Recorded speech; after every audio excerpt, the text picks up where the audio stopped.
Cara, Pedrinho, vamos falar. Eu queria, antes da gente falar de você no futebol, propriamente dito, eu queria muito falar sobre essa sua questão na comunicação, né? Eu queria que você falasse como é que começou, como é que você entrou nisso aí, porque a gente já conversou com vários jogadores de futebol que termina a carreira de jogador e ele quer ficar longe desse negócio, né? Tem uns que nem assistem mais futebol depois e tal, como não é o seu caso. Cara, o Adriano, ele não sabia quem era o Haaland, quem era o Harry Kane. Eu falei assim, cara, e essa história aí que o... Foi eu que lancei. Então. Que o Adriano era melhor do que o Haaland. Aí Muito melhor, quem tá? é esse cara? Óbvio. Eu não sei quem é esse cara. Aí eu achei que ele tava de sacanagem, pô. Aí eu olhei pra Renata, que tava do lado desse... Aí ela, ele realmente não sabe. Eu falei, caralho. Ele, pô, eu vejo Flamengo às vezes quando meus amigos tá vendo no futebol, no churrasco. Se não... Porra, eu também pensei que era sacanagem a primeira vez. Mas, cara, o Adriano é muito... É bem provável que ele não Bem saiba. provável que não Ele é o saiba Adriano, ele pode não saber quem que são esses caras. Foda-se, né? Pois é. E aí, eu queria falar como é que você entrou nesse negócio e como é que foi esse processo, né? Porque o que a gente vê hoje, que é mais comum, tem muito ex-jogador, comentarista e em programas e tal. Isso foi uma onda, né? Porque antes não tinha, antes era meio que só jornalista. Aí eu não sei qual emissora começou a fazer isso, mas começou a ter bastante. Mas normalmente o ex-jogador tá nesses programas e tal pra meio que passar a experiência de ex-jogador dele. O que é totalmente relevante, totalmente importante, que eu costumo falar aqui, quando a gente fala de futebol, a gente não tem porra nenhuma, quem tem que estar jogando ali. Então é óbvio que a percepção do jogador é muito importante. Só que você foi um pouco além disso, né? O Caio também tem muito disso, que você estudou muito, questão tática e tal, e assim, você já foi considerado diversas vezes um dos melhores comentaristas do Brasil, que eu concordo, inclusive. Queria saber como é que foi esse processo pra você e como é que chegou nisso. Então, eu passei por esse momento off também, né? Eu fiquei praticamente um ano e pouco só viajando, curtindo, porque eu fui profissional ao extremo mesmo da palavra, assim. Tá com meu parceiro ali, vocês viram, o Felipe, que concentrava comigo. Pô, eu dormia cedo, eu queria descansar, eu me alimentava bem dentro do nosso conhecimento para a época. Eu treinava muito, né? Eu acho que isso até é um resquício que eu mantenho até isso hoje de treinamento, com outro estilo de treino.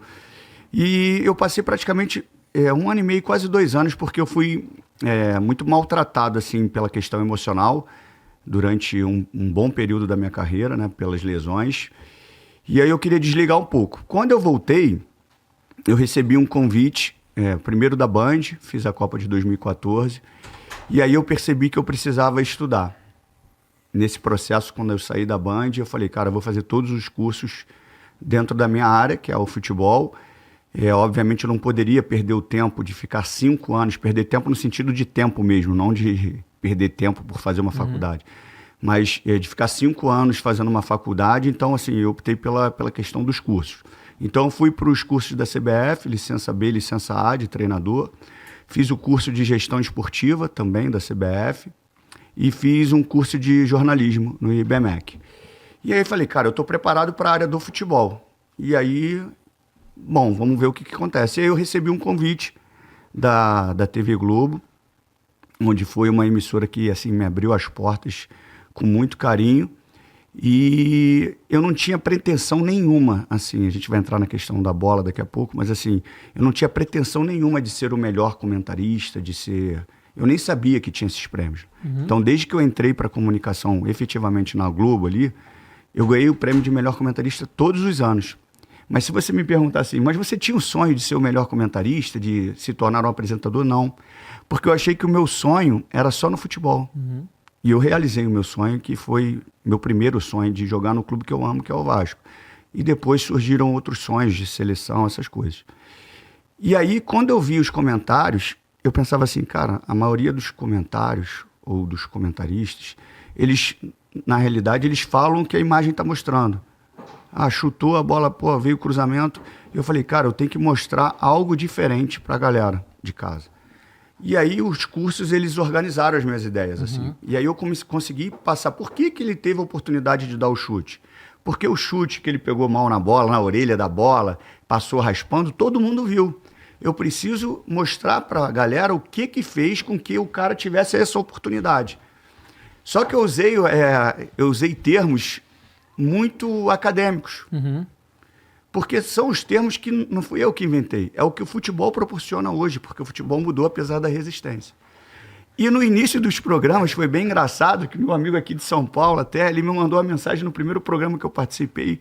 Falou assim, cara, vou ter que jogar na internet para entender o que tu tá falando. Gatilho, pressão pós-perda, transição. Box to box, zona 14? Box to box eu falava pouco. Eu não usei muito box to box, não. Mas assim, cara, eu falei assim, eu tenho que tirar algumas coisas que os jogadores carregam que são injustas, cara. Como o jogador é burro, o jogador é vagabundo, o jogador é malandro. Eu não sou nada disso. E a maioria não é nada disso. É a minoria. Em todas as áreas é a minoria. A maioria é do bem, a maioria é comprometida, a maioria é esforçada. Então eu tenho que mostrar para essa galera que eu estudei dentro do que eu tinha condição de estudar.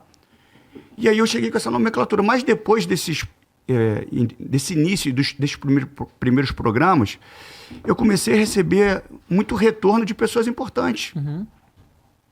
Diretores de clubes, diretores famosos dos clubes, CEO, treinador de seleção brasileira. Então, cara, eu estou no caminho certo, porque é o público que eu quero atingir realmente com conhecimento. É lógico que a comunicação, ela prevalece desde que você faça o outro entender, né? Claro. Então não adianta você falar bonito se o outro não entendeu. Mas a minha questão não era falar bonito, a minha questão era falar o que é a realidade do jogo hoje. E desculpa até me alongar, porque a galera falava Não, assim... fica à vontade. A galera falava assim, mas Pedrinho, o cara não entende. Eu falei, mas eu explico.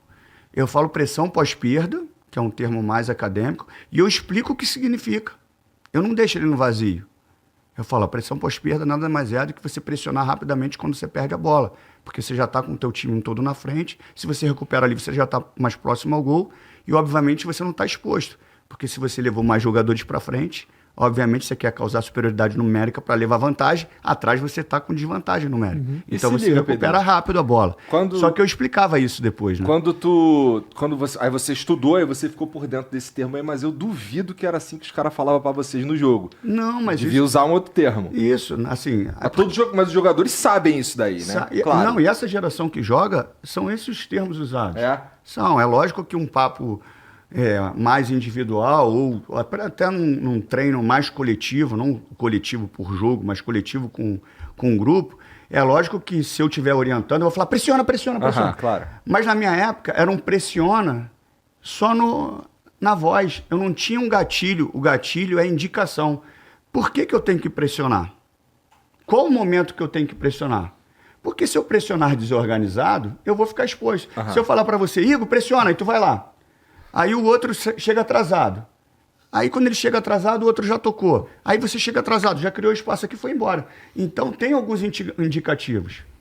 Quando o passe é para trás, quando o jogador vira para o seu próprio gol, facilita para todo mundo subir. Então os jogadores de hoje, eles têm essa informação. Na nossa época não era assim. Era um pressiona muito mais na voz. Pressiona. E muitas vezes dava certo.